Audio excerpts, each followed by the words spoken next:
Hello, Cree here. So I'm going to do another story as part of this show that I'm working on, Make Your Own Bed and Hope for the Best. I'm getting used to saying it now. So large up everyone that's seen the first couple videos. I've put a story out and I did a little introductory video. This piece I'm about to read off the laptop, you can just see off screen here. I originally recorded it was the second one that I did, but I've rewritten it already. So doing these videos is helping me quite a lot. It gave me the inspiration to rewrite it, so I'm going to bang that out now.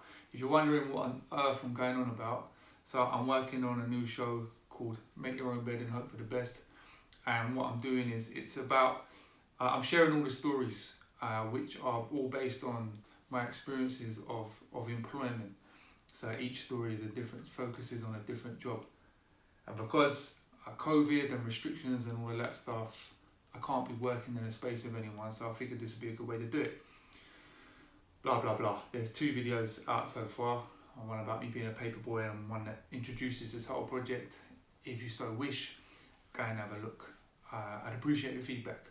So the feedback's been good on the first 2, so thank you for everyone that's watched, and I've had a good response. I'm really chuffed. So this whole thing is a project. Like, I'm filming it, lighting it. I've got the lapel mic today, so hopefully this will sound a bit better, but that's 1 minute 50 and I've waffled and not even started, so enough of that. So this is the next part of the story, the next story within the story.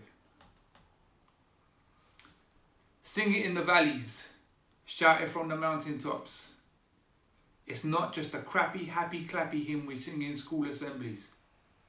It's a song of rejoice, because Mr. Smith has decreed it that I am to be the chosen one.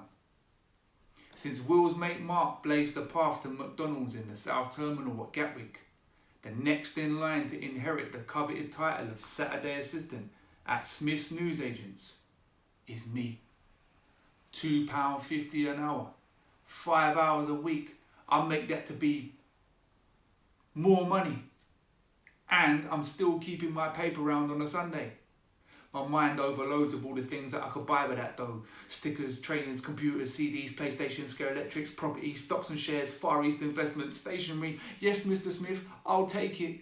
I can't wait to start. It's about 3 p.m. on a Saturday. I'm on my own behind the till. Mr. Smith has gone home. He'll be back later to lock up. I'm busting for the toilet and there's a queue going out the door. I can hear 1 or 2 old ladies moaning about me taking too long. I'm trying to put the lottery ticket in the machine, but it keeps spitting the slip back out. This keeps happening every week. The thing is so temperamental.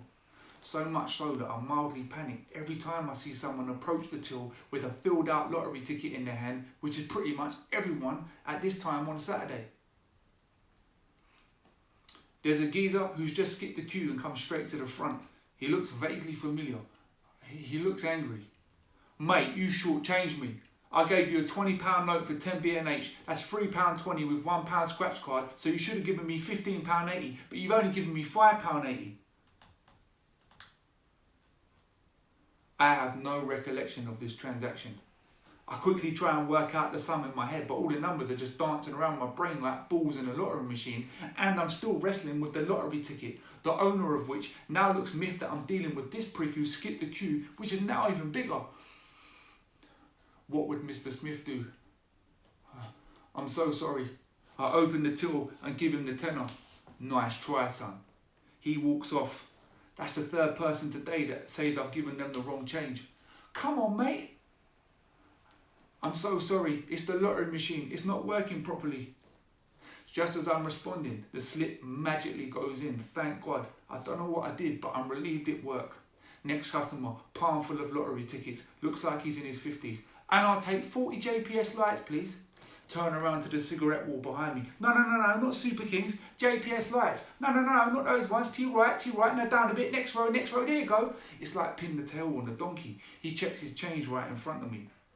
Some mum comes up next with 2 kids in tow. She buys sweets, a magazine, newspapers, birthday cards, and all the prices seem to have decimal numbers, like £2.82. Why? What's the point of decimals? I have to punch the numbers into the till, which is old and clunky, and sometimes the numbers get stuck.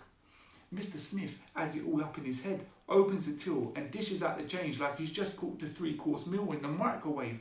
Sorry, what was the price of the fratellas again?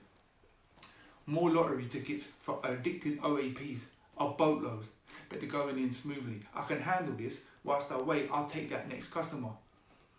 Some wide boy in a spliffy waistcoat and curtains. He's got 2 girls with him. They're both fit. He looks about 15. Please don't ask for fags. 10 sovereign year, bruv. Sorry, mate. Have you got any ID? What? Have you got any ID, bruv? The girls are laughing. So is the next guy in the queue. I'm 14. Mr. Smith tells me to say that I'm 16 if anyone asks, especially if that guy from the council comes in again. I'm 16. Sorry, mate, I have to ask.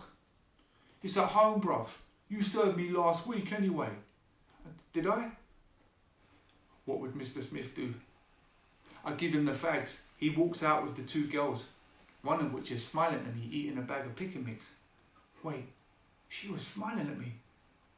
Wait, did she pay for that pick and mix? Sweet, oh, what? Excuse me, you gave me wrong change. It gets to about 4:30 and it finally goes quiet. And I want to freeze time and just bathe in the silence. Just when I think I can finally slip out to the toilet, that's when he slips in, on cue, every week, same time. The small, mild-mannered guy with the slick side parting and 70s sports jacket enters. He picks up 2 big broadsheets, has a quick look left and right, then like a lizard catching a fly with its tongue, springs up to the top shelf and quickly selects 3 jazz mags, slots them between the newspapers, brings them over to the counter and lifts up the corner of the pile so I can just see the prices. But I always see the top corner. Last week, Club International. Week before, 40 plus. This week, Asian babes. He clearly has eclectic taste. We exchange a glance. I know that he knows that I know. And it's awkward. But as I watch him shuffle out, I feel a bit sorry for him. I want to look at the jazz mags too. Mr. Smith arrives at 5 to shut up the shop. He pays me cash, and I like the feel of a fresh note. I finally get to use the toilet, and I revel in the relief. I'm glad it's over for another week. I walk home with Singing in the Valleys bouncing around my brain. I hate that hymn. Right, that's it. Quite raw. It's like quite freshly rewritten. But yeah, tell me what you think, innit? But yeah, have a look at the other videos. Yeah, nice one. Thank you. Bye.